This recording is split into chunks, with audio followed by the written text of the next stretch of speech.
Do you see us now? Okay, hi everybody, we're back. And I want to introduce you to Nancy Brooks, an author, educator, and dream expert who mentored with Jungian dream researcher Dr. Robert Reesey and has spent the last 30 years teaching adults and kids at risk in classes such as interviewing your dreams as a resource for life and finding the creative person within. Brooks has taught seminars in high schools, colleges, universities, and within community organizations such as Survivors of Suicide and Compassionate Friends. And she has a book out that's amazing. It's an amazing book called DreamScapes. The new version of the book is called Many Dreams, Many Journeys. Mm-hmm.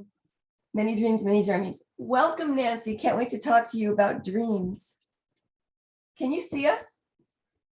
I'm not sure she's still on with us. Oh, there she is. There she is. She's popping back in. Nancy. Okay, now let's see if we can get the camera on. We can experiment and we can keep trying. We might not be able to do this Facebook Live, so we might be able. There, can you see us now? Yes, I can. So I'm good. Anything that's flashing up, I'm going to let it alone. Okay. Okay, that's good. Sorry. Good idea. Okay. Welcome, Nancy. Welcome Welcome. to our God Shots podcast, and it's nice to have you here. Lydia, thank you for that wonderful introduction, and I'm excited for all of our people on Facebook Live that have been watching us now for the past couple of years. Nancy is from the Pittsburgh, Pennsylvania area, so she's in my stomping grounds, and really excited to have you, Nancy, and just wondering if you can tell us a little bit. I was really excited to have you as a guest because of all your dream education that you've done for the past 30 years. And that's just a fascinating opportunity to tie dreams into God shots. And so tell us a little bit about that. Well, it's just been the joy of my life, to be honest. There's nothing I enjoy doing more than working with people individually or in large groups, mentor programs. I can go back to a little bit of my background, how this got started. And it was really my mom was my first mentor. And really all she did was, when we were little kids, she would just, at breakfast or at dinner time, she would say, listen to this wild and crazy dream. And we would laugh. That's all we did. But I think because we were young and she was so forthcoming with this creative, I don't think that she thought it was creative, but it is. I mean, we create 3 to 10 dreams a night, you know. I just picked it up. I think, paid attention. And I don't remember a time when I didn't help people with their dreams. I always had a really good generic understanding of dreams. And then I worked with a Jungian dream worker, and then I went to California to work with Dr. Gail Delaney, who was the first founder and president of the International Association for Dreams. And with her, she basically came up with the dream interview method. And I really love that method because what it says is that it's your dream, and no one has the right to tell you what your dream means. So you just ask really some simple questions about the symbolism in a dream, the energy, the action in a dream, the emotion in a dream. And it's astounding the amount of information that you can actually get just by asking a few questions. And that's what I do. How do dreams help our lives? And there were some quotes in your book that I wrote down specifically to ask you about that. Everyone has the inner intuition, the ability to access a higher realm of thought and answers to their problems in life, right? Exactly. But elaborate on that, on what dreams do for us. What is the purpose of dreams? Well, dreams will tell you where you've been, where you are, and where you're going. Because internally, that unconsciously, we know where we've been. We know where we are, and we know where we're going. Now, that doesn't mean that we're not distracted. That doesn't mean that we're not culturally, socioeconomically taught to think differently. But within ourselves, we know, again, where we've been, where we are, and where we're going. And dreams basically it's just information. My grandson, who's 16, said to me a couple of weeks ago, he said, Nan, you don't ever have nightmares, do you? And I said, well, Isaiah, what I would like to say about that is that you think of a nightmare as something that has high emotion. So you pay attention to it. That's what we call a nightmare. I said, I don't think about it that way anymore. If I have a dream that has high emotion, I wake up and I go, oh, wow, there's something to look at here. It's just information. Oh. It's neither scary or, you don't, I mean, I look at dreams and I often within a dream, almost all the time, I'll say, what a great dream, because I can see the information that's there. And that's what's important, is just basically getting at the information that, I think it's God's forgotten language. It's God's psychology. Well, they can be really funny and crazy, but I've had, after my brother died, I know this is the part people really want to know about. And I have a Sure. named Cynthia Steindorf, whose husband died of brain cancer 11 months ago, and she has a question for you. Sure. But I first want to go over what happened to my brother. He died in 1995. I found his body. I never thought I could ever get through that. Yeah. And comfort my family through it. And then 10 years later, and he died of a heroin overdose. He was so fragile for this world. He was a concert pianist. Several tragedies happened around his death. And then he appeared to me, one in a lucid dream, they call it. I know this is a visitation dream because I researched it, and I'm so glad to meet you. Yes. One day I had this dream, not a dream, but he was standing in front of me, fully, amazingly awake, sparkling, and glowing. And he said, and beaming with happiness. And I said, you're back. Your heart is healed. Yeah. He goes, yeah, my heart's healed. I'm healed. He goes, thank you for teaching me about God. Oh, wow. And I'm happy now. I'm healed now. And it was like 10 years after death, which is really weird. And then I had a visitation from him 2 years ago. I feel an alarm went off on a door at midnight, which I put on there for my stepfather. And I'd been talking to Paul, begging to just let me know. I just kept saying, I'm sorry I didn't help you more when you came to LA with your career. And suddenly this bell goes off. It was such a beautiful thing. Yeah. So I wonder if these things are real. Well, I mean, you're just one of thousands of people, maybe millions of people that have had these experiences. So, I mean, the veil between us and the other side is thinner all the time. And the stories that are told to me are just awesome. Awesome. Just like the story that that you just told. And mainly what they're saying is, I'm fine. I'm better than fine. I'm great. I'm good. Let me go. You don't have to emotionally carry around the guilt. Oh, that's it. Because in your book, you talk about the child that died and the children's hospital, and the mother could not let go until her child appeared to her in a dream. Exactly. And she said, Mom, I don't want to come back. I'm having a good time.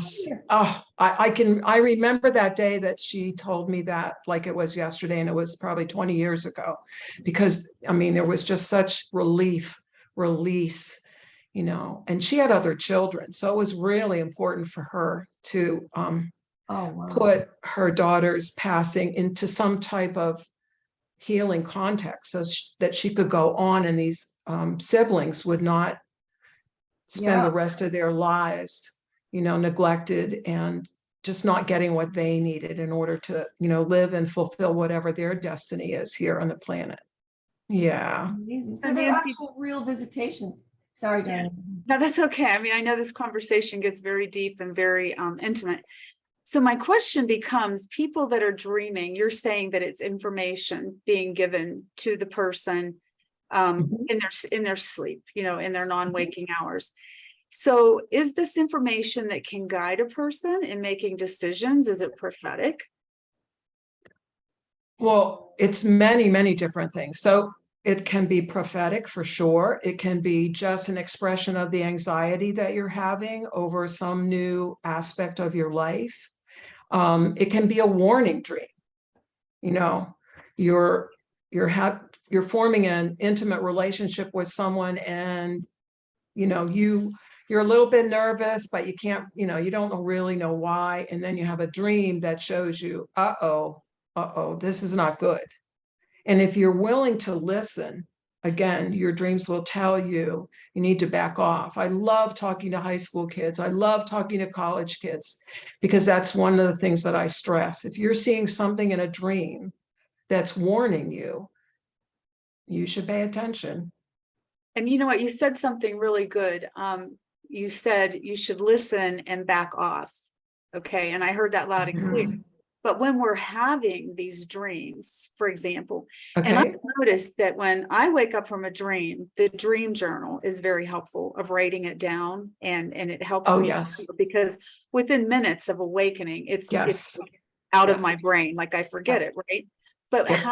how do you suggest, or when you're getting these dreams, to follow through on what you think that you know from that dream, but yet you're really not sure? Does that make sense? Oh, absolutely. Absolutely. So there's a few things that you can do. One of the things is that you can tell someone your dream, because often when you say it out loud, you go, oh. And I'll give you an example. I was divorced in 1997. I'd been married for 26 years and we were a military family. And, divorce is such a rough time. And I had this dream in which there was a man sitting on a flagpole, and I was sitting on a flagpole lower than he was. And I had my arms wrapped around his leg, and I felt such love, just such love, even though we weren't on the same flagpole level, and that I was hugging his leg. All right. And I had so many emotions at that time that I was just like, what is that? Right. And 3 weeks later, I told someone that dream. I said it out loud, and I thought, oh my gosh, well, what's a flagpole? I mean, what's the military? But you sit on a flagpole, sort of, so to speak, you protect, right? And that really was a great symbol of our marriage. I loved him so much, but emotionally, he was very distant. He was a really good soldier, really good soldier. Interesting. But sometimes really good soldiers have a difficult time emotionally. Connecting. Yes, connecting, with their family. So I was just so lonely, and I had all the responsibility and none of the support, while he was doing a very important job, no doubt. But again, like, I just laughed when I said it out loud, like, what in the world was wrong with me? But what happened for me was that I think when you get a divorce, you kind of block the love, and you take on the other emotions so that you go through with it. And I think because in that dream, the love was so overwhelming as I hugged his leg, Oh, that I didn't want to admit that. Like, I didn't want to admit, oh my gosh, I'm losing this love, that I have. And Does that Lydia, make sense? it does. And we were Mhm. just talking in the previous podcast about love, love. universal love, and how it Mhm. heals all things, and how it is all things, and how, when we do God shots, we're actually talking about our higher power, or God, whatever you choose to call him. And Absolutely. it's pure love. Actually, I've had examples of loving thoughts healing the body. My back Absolutely. was Absolutely. hurting like so badly. One day in New York, we were walking miles all over the Natural History Museum this summer, and I had this terrible backache, and I started to express love to the kid that was with us and just get off myself. And the Yes. back healed. It went away. The pain went away. And I've had examples of forgiveness. They say Yes. forgiveness heals wounds. Forgetting heals scars. Just Yes. forgetting someone hurt you and forgiving them completely. And that's another thing that a dream, can do. Absolutely. And I'll give you an example of this. There was a young person in my life, and I loved her very deeply. And she was very difficult. And it got to a place where I just thought, I'm done. I'm just done. I can't do this anymore. And I had a dream. And in the dream, there was a little girl who was from a different culture. And she was beautiful. She was creative. She was a brat. She was a brat. And in the dream, I said, I'm taking you back to your mother. I'm done. And so I took her, and I could see where we were going. I could see her mother's house. It was very archetypal, if you will. As they saw us coming, they gathered her family of origin, not literally, okay, but I knew that's what it was. I knew that was her mother. And there was an archway in which people's faces appeared all along this archway, like round circles, and they were all talking, okay? And they were so happy. They were so happy. And this, her mother, like we'll say on the other side, okay?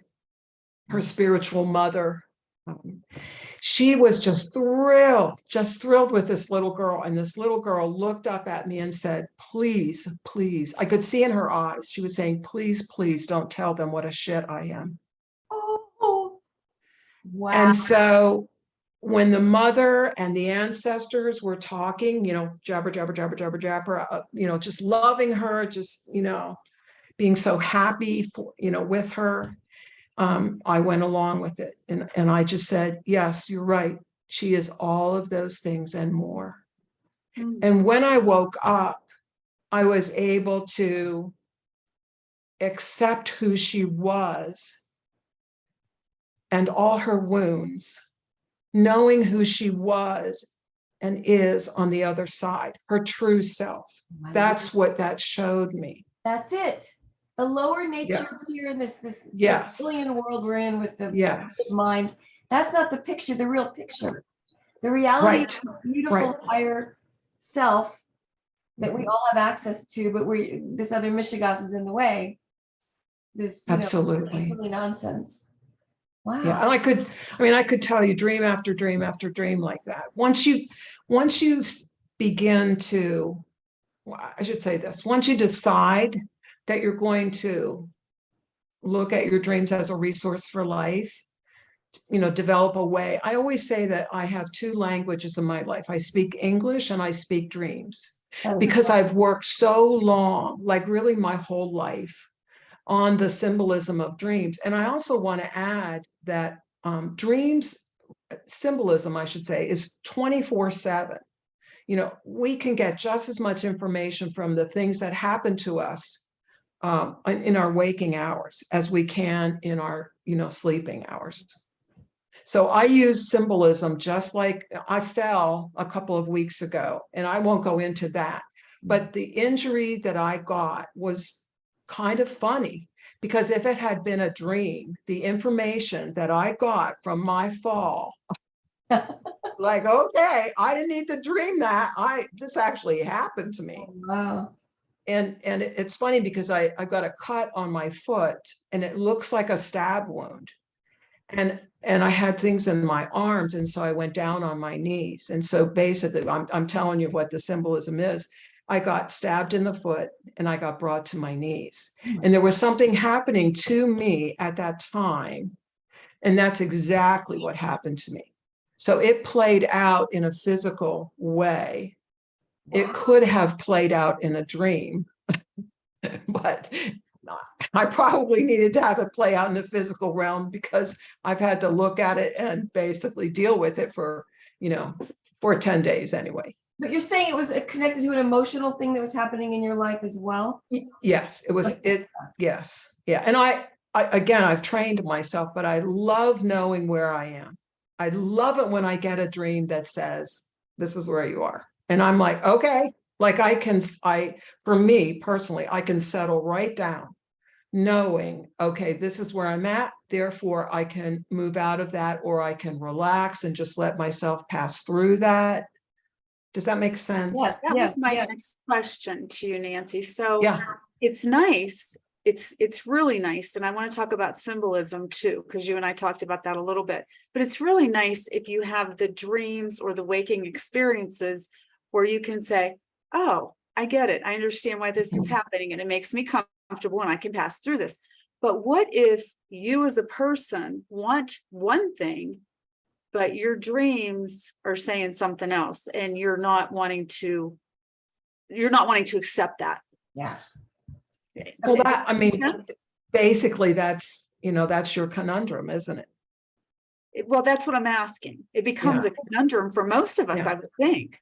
Yeah. Because when we have a plan, it's our plan, and we think our plans are the best plans. And then we'll get a dream or we'll get somebody that says something to us, and we know that that's diametrically opposed to our plan. Now what? Now what? Because my plan's not going to work. So how do you transition into acceptance? I think that's probably unique for every individual. It just depends on, I'm not sure I want to say your maturity level, because we all have different maturity modus operandi going on, some of us are old souls, some of us are young souls. Oh, is that Am I true? making sense?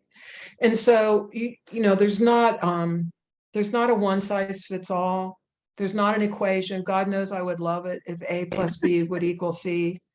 That's what I was looking for. That's what you're looking for. And aren't we all?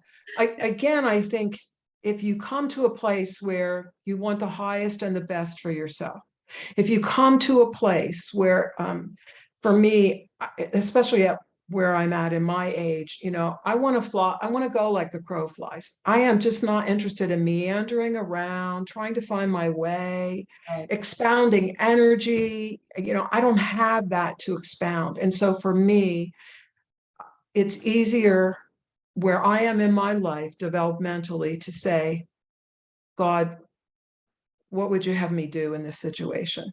Are you telling me this is for my highest and best good? Because if you are, that's really all I want to know. Exactly, me too. I don't want the nonsense of this No. worldly nonsense, of which there is just so much. And so again, and it's fine to sit with that, by the way. So if you have a dream in your heart and something shows you that that's not the right path for you, that's not the right destiny, that's not why you came here, this would be harmful to you, not helpful, not healthy for you, it's okay to sit with it, but probably don't sit with it too long, depending on what you're being shown. Again, depending on what you're being shown. Right. It's all unique. And that was just more or less a general comment for the people, because we have so many different people listening that watch, that love these podcasts. I do want to go back to Lydia's sponsee for a minute, and then I want to go general. I want to go back to your sponsee, Lydia, and the question that she had. I would like to hear that. I have it right here. She was going to call in, but I'm going to read it because she's not, I think she's picking up her kids she has 4 kids. Oh, okay. 4 kids that, and her husband, God bless him, was a very spiritual man, by the way. And he had this brain tumor, and they knew it was coming, but it's hard for her to adjust to not having him. And she kept asking why he's not visiting her in her dreams. Okay, and I have an answer for that. She says, how do I know if Doug is visiting me in a dream and it's coming through a metaphor? How can I encourage him to visit me in a dream? And how do I prepare at night to have a clean channel to find me in my dreams? Because sometimes, by the way, if we have the TV on too late at night, are we all messed up? Should we go to bed without the TV on? Absolutely. It's a lot of static. It's a lot of static, and we're like we're like Velcro. We static attaches to us. So don't we really have enough, especially in the collective consciousness, from which right, like now the world's really tough place, and so we already have enough of that. So I would definitely have the most peaceful and calm. But let me speak to that, because there's a couple of things that that maybe will be helpful to her. I don't know if you read this on the bio, because I lost you. So I didn't hear exactly what you said, but I worked with survivors of suicide and compassionate friends. Okay. I'll tell you what, when I would go to speak with those groups, I would just pray all the way there. Please, God, don't let me say anything. Don't let there be a phrase or anything that would in any way make their journey even more difficult. Mm. And what I observed is that often when someone passes, there is high emotion, high emotion. And so, like it or not, you're more close than you think you are. You already have enough emotion to deal with. And so it's just a wall there. What happens sometimes in families is that a good family friend, or maybe an in-law that's not, from that particular or family origin, they'll get a dream about a loved one because they don't have the emotional attachment that's there, that's present at that time. So then they'll say, they'll call whoever is their friend or whatever, and they'll say, oh my gosh, I talked to Bobby last night. He wanted me to tell you he's fine. He looks great, da, da, da. And so that's one thing I learned from them. Interesting. Another thing is, if you have studied or if you've read a lot of encounters, past, not past lives, but near-death experiences. Yes. And if you've observed, I've observed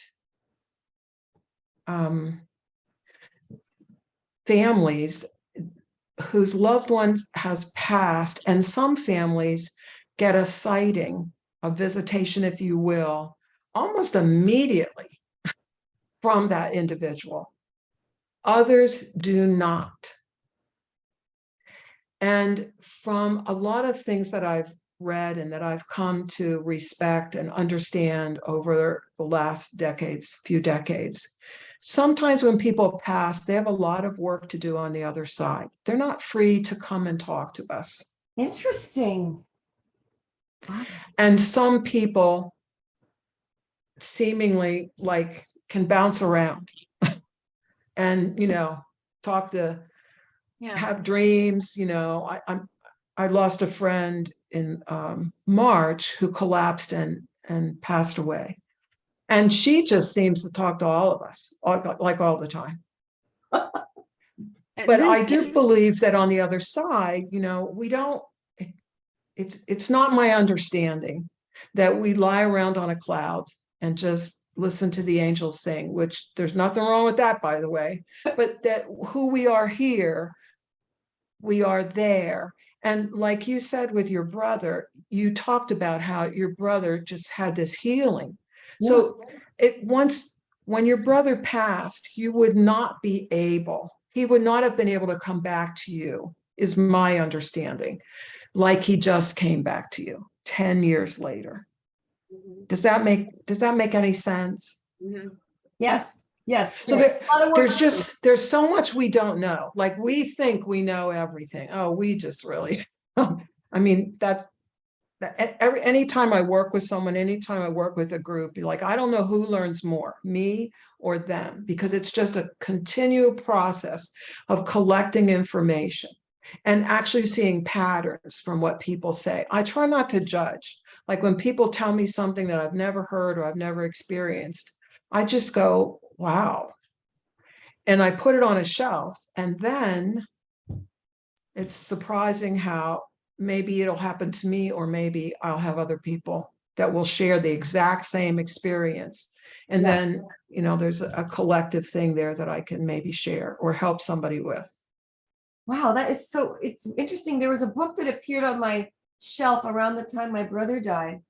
And we don't know where the book came from. To this day, it just appeared. Wow. Yes. Don't you love it? I love it. I've asked everyone in the family, all my friends, they've never seen it before. And it was called Automatic Writing, through a man named Ford, was writing about the other side through Ruth Montgomery, a psychic. And I'm not into the occult that much. Right. I'm not either. I'm just telling you what I've heard and observed. In your firsthand experience. So Yeah. he also says that many of us who have died and had either drug addiction or a terrible trauma, it takes us a long time to come back and wake up Mhm. and visit you, or we sometimes aren't ready, and we're being Exa- worked on. God's, Exactly. love is working on Exactly. us up here, and we're out there, we're whispering into your thoughts. Sometimes the great ideas, the great thoughts are coming from Beethoven and Mozart, and Mhm. Mhm. who knows? I mean, but it all Yeah. came to this man who died. Yeah. So Yeah. Let me ask a question back to Lydia's. Sorry, but I just want to make sure that we give her a little bit of suggestions. So. Oh, okay, sure. Thanks for bringing it back. suggestions Yes. For her, since she's not Mhm. having him come back and do it. Yes. Yes. Yeah, to maybe enhance herself. I don't Right. know. So first of all, what I would recommend, which is really hard, is to try and relax. this is for Cindy. You cannot force what's not there. You can't. And so if she can say at night, for instance, she can say, if you could come and tell me that you're okay, great. If not, I'll be patient. And that way she won't feel like she's just turning her back on him. The other thing that lots of people talk about is that sometimes they come to us in different ways, depending on, it could be a bird that sits on the windowsill day after day after day. It could be some little artifact, like something that meant something to them, but might not mean something to somebody else. Yeah. I just actually heard of someone who, after their loved one passed, they found the top of a zipper would be everywhere. That like the little piece that you pull up and down, and they actually showed their collection. Like it would show up. They would look down and there would be, a little, what would you call that? A little zipper handle or pull, a zipper pull. Yes, yes. And they must have had like 25 or 30 of those. And so every time they found one, they would smile and they would be like, okay, good, thank you. I've heard that with pennies. A penny, a friend of I mine, would, yes, pennies in the the shower. same. She goes, Yeah. a penny in the Yes. soap dish. Exactly. Yeah. Exactly. Yeah. I love those red Time. I think time is really important. My mother passed away. She had dementia and Alzheimer's for 7 years. So I was thrilled that she was able to pass. I wanted her to. Her life was not what she deserved here. And it was 2 years before she showed herself to me. And it was the day before Thanksgiving, which Thanksgiving was her favorite holiday of all. And I remember that day, I lived in Colorado at that time. And it was like every time I turned my body, my head, my thoughts, she was there. Like I bawled like for 24 hours. And Thanksgiving Day was fine. It was fine. But she, it took her almost 2 years. So there was a lot of things I think that she was healing from and whatever. Oh gosh, that's beautiful. Cindy just came on really quick to ask you something else, I think. Sure. Cindy. Hi, Cindy. Hi. Hi, can you hear me? I can. Oh, I'm so happy to get to be here. My husband died. It was 11 months yesterday. And you had kind of mentioned, this crow that he had named because you believe crows are sentient. This crow kept coming to me or jumping on the car, and so you were saying that it can be a bird, but I haven't been getting dreams either. And he died. He had terrible brain tumor that was on the frontal lobe, and that sounds like it could be the same. He had work to do over there. Yes. And sometimes we have wounds too. And I'm not saying that your husband does, by the way, but for instance, my grandfather committed suicide when my mother was 16. Oh, that's right. And so my mother carried that guilt with her God bless her, for 70 years. And so my mother had a lot of healing to do. And I know my grandfather met her. I saw my grandfather meet her and say to her, Mary, I'm so sorry. Oh, But they had a lot of work to do because he impacted her life greatly. So do you think I'm not saying that, but I'm just saying that we don't know what ancestral things we're working on and that we've been working on here in this lifetime. that's interesting. I don't know why I said that, but maybe there was a reason. Yeah. so then maybe my guilt or there's something that maybe I could be preventing the connection a little bit, because things that happened at the end, or that he was so sick. Could I be blocking the channel on my end? Sure. Yeah. But again, you don't want to add one more thing to like try not to dwell on that one either, because we can collect all kinds of things that we can obsess about emotionally. Should have, could have, would have. Our humanity is rough, Yeah. right?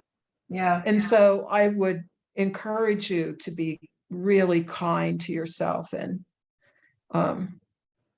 and he would encourage you to be really kind and loving to yourself. Doug really loves you, and he Yeah. actually went to visit a very intuitive woman. I don't believe necessarily in psychics, but after hearing what she went through, I kind of might. And she said, Doug's all around you. He's putting you to bed at night. He's with the kids. And I don't know, there's a lot of love there. A lot Yeah. of love. And my son feels them every day. I'm just like, Well, why can't I feel them? Well, oh, there you go. So that's the person in your family. Yep, there you go. You have a family member that actually, is wide open for that. So, you can ask your son Yeah. questions. I mean, not to overburden him, but how's dad doing? Oh, mom, he's probably going to say to you, he's doing great. And then you can take that to the bank. You know what I mean? Like to your personal bank right now. Oh, I And love Cindy, if I can share this with you, my father passed away in March, and my 5-year-old grandson was so incredibly close to him. It was Oh, a wow. winter, spring relationship, or summer, whatever you call that for short, because the age difference. But one day and his name is Angelo, and one day I took Angelo to the cemetery with me, and he just bought a little Hot Wheel car, and he's standing over top of my dad's grave, and he has the car, like he's pointing it down. I said, Ange, what are you doing, honey? He goes, I'm showing Pat my new car. And I looked at him and I said, oh, and I said, he goes, he can see it, Oh and my I said, can he? And he goes, yeah, Gaga, he talks to me. And I'm like, no, he's 5. And I says, well, what does he say to you, honey? He goes, he just tells me he loves me and to continue to be a good boy. And he goes, and I'm going to be a good boy. And I went to press it a little bit further, and he went back into the 5-year-old, just kind of like, okay, can we go get ice cream now? It There was you like, go. That Yeah, is so cool. it was real. It's perfect. Real, It's and perfect. so your son is definitely probably hearing this stuff that Yeah, should be it was comforting to me to know that my father is absolutely. with somebody, and now Yeah. Aunt was his best bud. Jack is definitely connected. Jack is 13, her son. He just turned 13. And they were so close, he and his dad. So it's, They were so it's close. really- It doesn't get better than that. It really doesn't. It's I remember a story of a family. They had a little boy, and they just thought he had a imaginary friend. Okay, because he talked to this person who they couldn't see all the time, and I guess the father's mother, I believe, had passed away like decades before this little boy was born, even. And they didn't have any pictures or anything like that. And one day, the father pulled out a picture of his mom, and as the little boy is walking by, he was like, "Oh, hi," and he started to talk to her, and they said, "Oh my gosh, like this is your grandmother," and he said, "Oh, we play every day." Isn't it so interesting? Yeah, my little boy, when he was 3, my brother had died, and when my baby was 1.5, wait, he died in 1995 and my son was born in 1994, March 1994. But there was a candle by the bed and Jack woke up and pointed and said, Paul Happy, at a picture of my brother holding him. He only met him once. And then a couple years later, Jack was standing by the bulletin board and a picture of my brother fell off the bulletin board. My brother is a little boy playing piano and he turned around to look at the camera. And I caught my son saying this, poor little angel, poor little angel. He didn't know how to, he was actually 2.5. He didn't know how to say those words yet. I Yes. caught him saying that silently to the picture. It was so interesting.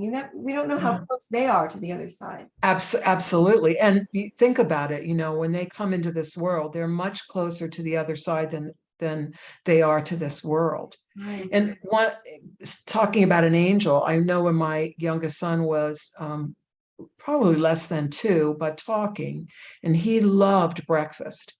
And he wanted everything for breakfast, toast and cereal and fruit and yogurt. And one day he was messing with his yogurt on his, the little table, right?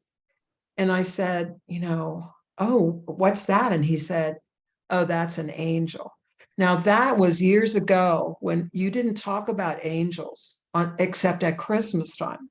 So I was like astounded, and it looked like an angel. Oh, wow. Yes.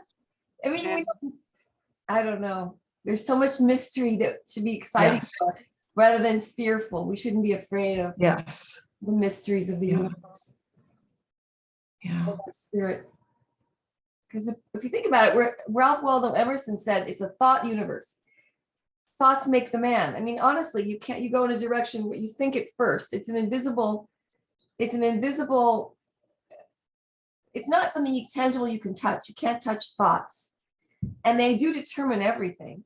So why isn't the spiritual world more something that we actually examine more? And we should examine healthy people more than disease, by the way. There's very little information about health. There's more about the illnesses. Right. And speaking about that, and thanks, Cindy, for stepping on and sharing your life with us, because that's very personal, and Yes. dreams are very personal. And I want to take Yes. this to a different level at the moment. And we have so much unrest in the world that you had talked about, Nancy. Is there anybody now that, is it possible to have collective dreams? I guess is what I'm asking. Well, 9/11. So 3 months before 9/11, and then this is recorded, people were dreaming about towering infernos and planes flying into towers. And no one, they would wake up and go, well, what's that? Right? That's probably when you would hear people say, boy, that's a crazy dream. And 3 months later, they saw, what was in their dreams. Wow. Now, what that says is that 3 months before 9/11, it was all set. Nothing was going to change it. Oh, really? It was completely set. And I believe, that we have opportunities. Governments have opportunities. People have opportunities. Families have opportunities to change or to discover what's lurking in the darkness. Yeah. But if we don't discover, if we don't change, if we don't shift, then eventually you're going to get whatever it is that you're ignoring or pursuing. And in the Bible, it says that young men will, in prophetic times, that young men will dream and old men will have visions. I believe it's that way. Correct. So and I know this topic is so broad, and I'm sure that we're opening up a topic that so many people are fascinated with, and like the dream world, and what does it mean, and can we do anything? But like you said, people have those dreams. I've had dreams about plane crashing and stuff, and I wake up kind of terrified, like, okay, that was a spooky, crazy dream. Then I started realizing, I dreamed about planes crashing or tornadoes, that my life was in chaos. Yes. Right? Yes. But if we get lots of people dreaming the same dreams, and that's kind of the platform when Lydia and I started God Shots, was getting the message out there to people that God shots are happening. They could be happening in our waking hours. They could be happening in our sleeping hours through dreams. Absolutely. So there's lots to be said for people to coming together on a platform like this to discuss, for example, dreams. What if 30 people see you on here and say, wow, I mean, I'm just going to make this up, but Right. I've been having a dream about suitcases in bathrooms or something. Like, I don't know what that would mean, but I'm just saying, I'm just making it Right. up. But Drug maybe running. there is something collective, and maybe this is a type of platform where people can come to express their grief, like Cindy is saying, is there anything I can do? Is there any way? And I can tell you, Cindy, that I've had 2 amazing dreams related to my grandmother and my sister-in-law that have since passed. I didn't hope for them. I didn't pray for them. I didn't wish for them. Yeah. When I was at my darkest and my lowest and Yes. most fearful and my saddest, it just happened. It just happened.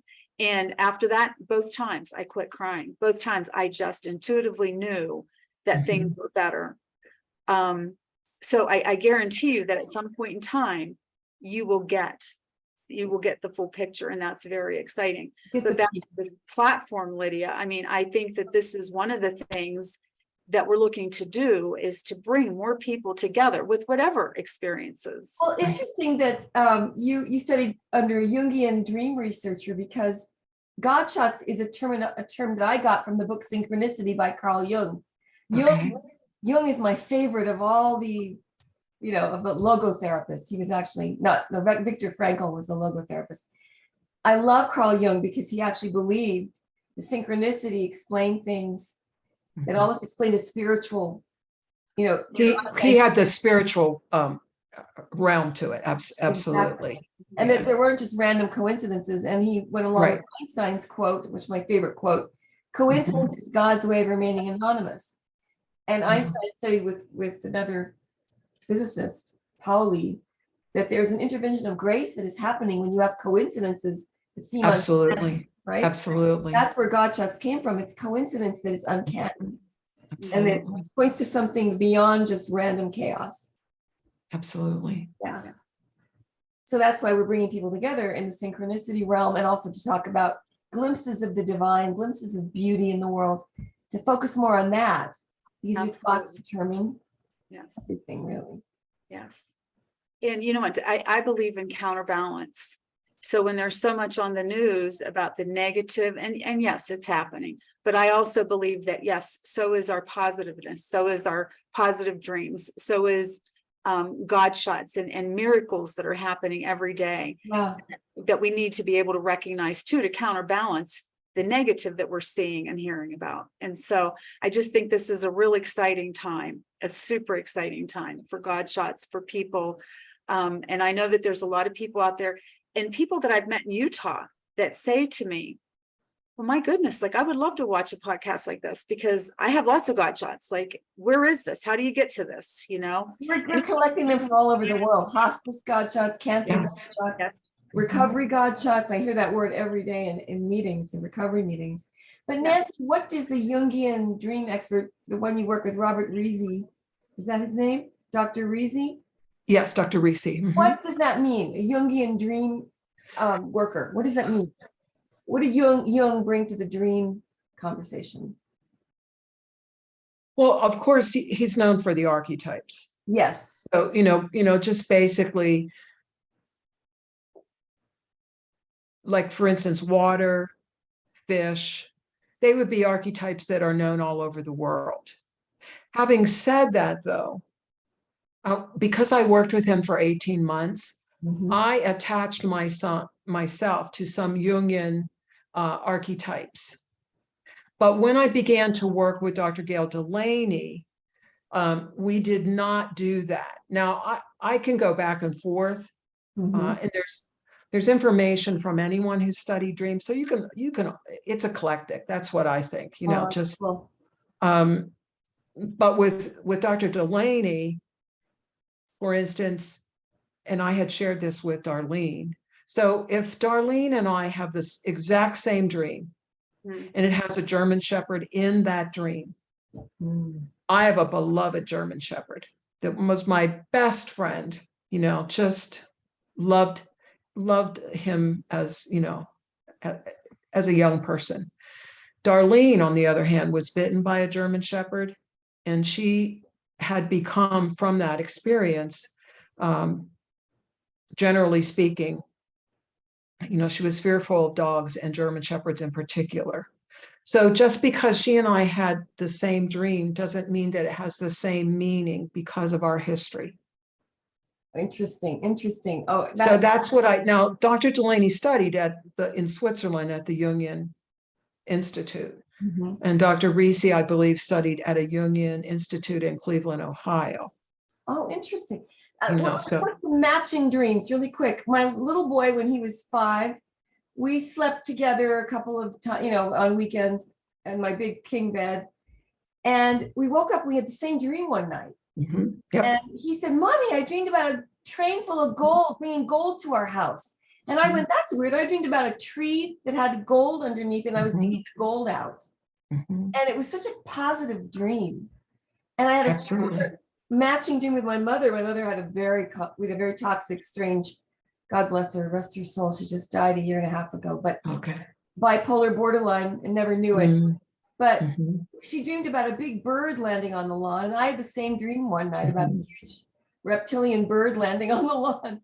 And we were at different locations when it happened. How do you explain those kind of things? Well, it's just energy. I mean, think about this in a very simplistic way. So you get invited to a party, you walk in the front door, the music's playing, everybody's happy, the food smells and looks great, and you're like, yes, I am going to have a great night. Or you're invited and you walk in the door and, oh my goodness, instantly, you're not sure you want to be there. Maybe they've just had a fight or it's been a bad day all around. Yeah. So we pick up those things. And when we're in a family, it should be easier to pick them up. So I'll give you an example. I don't know if you read it in the book or not, but when I was 6 and I was in first grade, I had a recurring dream for about 6 months in which in real life, I had an orange blanket. And so my dream would start out with black stick figures that would begin at the bottom of the bed. They would march up the orange blanket. And as they got close to my neck, they would turn into ABCs and 1, 2, 3s. And I mean, it was just, and so, it was an anxiety dream about going to school. And I always thought I have to tell my mom when I wake up in the morning. I mean, I had a lucid thought, I have to tell my mom, but I never did. And 6 months later, the last time I had the dream, the black stick figures became a street with houses on either side. And I was walking down the middle of the street.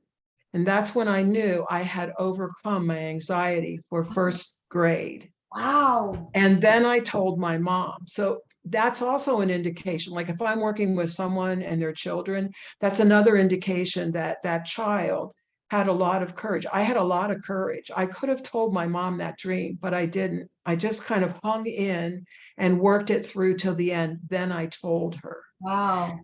When my son was 6, so that's like 29 years later, he wakes me up at 1 a.m. He had the exact same dream.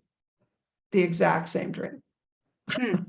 I can see that like it was yesterday. I can see myself standing up next to his bed and he's talking about the black stick figures. And as they get closer to his throat, he's very anxious. And now he and I have a very soulful bond. And so that's not, if he appears in my dreams, and it's not something that's for him, that I'm getting a message directly for him. If he appears in my dreams, it's usually my soul. The symbol is usually my soul. If my other son appears in my dreams, it's a heart issue. So I need to look at it in that way. You had also mentioned the woman who had a bullying incident with her son. He was being bullied, but she didn't interpret the dreams properly, that she should move out of that school. Was that something? I think that was me. That was me. That was my son. We had moved. We had moved when my son was 14. And he couldn't wait to go. I mean, he was just so enthusiastic. We were moving back to my hometown, and his brother went off to college, and he had just a horrible, horrible, horrible time. Horrible. It was being military and being raised the way I was raised, we just didn't have any racial bias, blah, blah, blah. And there was a lot of this going on in the school. And he would talk to everyone and anyone. And so his life was threatened. It was just really, So sorry. and I was cautious because sometimes parents can make things worse if they step in. And basically what happened for me is that because I worked with Dr. Reese, he taught me that small domesticated animals were a symbol for your intuition. Oh, yeah, that's interesting. Yes. And so I always paid attention to that. Well, this horse got bigger, bigger, bigger, bigger, bigger, bigger. And when I woke up, I knew that I was not listening to my intuition. And that's why the symbol in the dream just got bigger, bigger, bigger, bigger, bigger, bigger. Oh, And that's when I actually went to the school and, basically, and then we found out that the bullying was anybody that came into the school got bullied. And anyway, and eventually we just moved out of that district and whatever. But Well, Nancy, let me try to wrap up here a little bit, because sure. Dream World is fascinating, and you've brought us a whole lot of information. What is the title of your book one more time for our audience? It's Many Dreams, Many Journeys. Many Dreams, Love Many Journeys. It's can a you have very you back on? We would like to have you on kind of regularly, actually. The thought came to me, I'm telling you, the thought came to me that if this would work, I would love to Yeah. enlarge your podcast by just putting a dream segment in. You could do it once a month, whatever, in which you could, I would absolutely love it. Yeah, because there's Awesome. probably so many questions people have, and I have to get someone to help me read the questions out loud in my earpiece. So, because I can't keep looking at the Facebook questions right now. But what I would like to do, if we Sure. can, and I told Nancy, I told you this before we kind of started, and Right. that is, if anybody has a desire to talk to you personally or to set up Yes. a consultation, because you do Zoom dream consultations one-on-one or with groups or at universities, colleges. And so you've been an educator for 30 years in dreams, which is fabulous. But for privacy's sake on the show right now, if anybody would like to get in touch with Nancy, if you could just send your emails to the same place that you always send them, at Godshots, then we will be sure and filter through those and get the ones to Nancy that would be appropriate for her, for everybody that's listening. I'm certainly glad that I had the opportunity to meet you and to have this time to spend with you and to read your book, because it was simply fascinating. And Must have been a God spot, us meeting. Right, it was. Or a God shot. I'm sorry. Well, everybody on this program now has been a God shot in meetings. Yes. Well, I actually think it is, because I was working with Cindy and about this. She asked me last week, why doesn't Doug come to me in my dreams? And I can't believe you were the guest today. I was so excited last night. I just combed through your book. I kept reading over and over. I wrote several questions down, and there was another dream I wanted to ask you about, but we can wait till next time, I guess. Okay, whatever you decide is fine. I had a thing about the incubation statement when, I don't have to ask you. Before you go into that, the incubation statement when you're trying to make a decision in life, how your dreams can help you. And I want to mention that the author of the Twilight book series, apparently the entire book came to her in a dream. Sure. Sparkling vampires. Standing by a brook, and she wrote those books out of a dream. Absolutely. So who knows what they can give you, Well, again, I mean, we could, you can do a podcast on creativity and dreams, because, what's the old phrase? Sleep on it. How many people have woke up, I mean, when I work with corporations, I mean, that's one of the things we talk about, what's going on, at work or at home that's hindering, your performance at work, what's the issue? What can you do? So, yeah, I mean, That's writers, authors, painter. I mean, anybody that's great. I mean, dreams, it's funny because I hear people say all the time, I'm not creative. And the thing of it is, we create 3 to 10 times a night. That's what research tells us. Amazing. So, we're wonderfully and awesomely made, as the Bible says. Absolutely.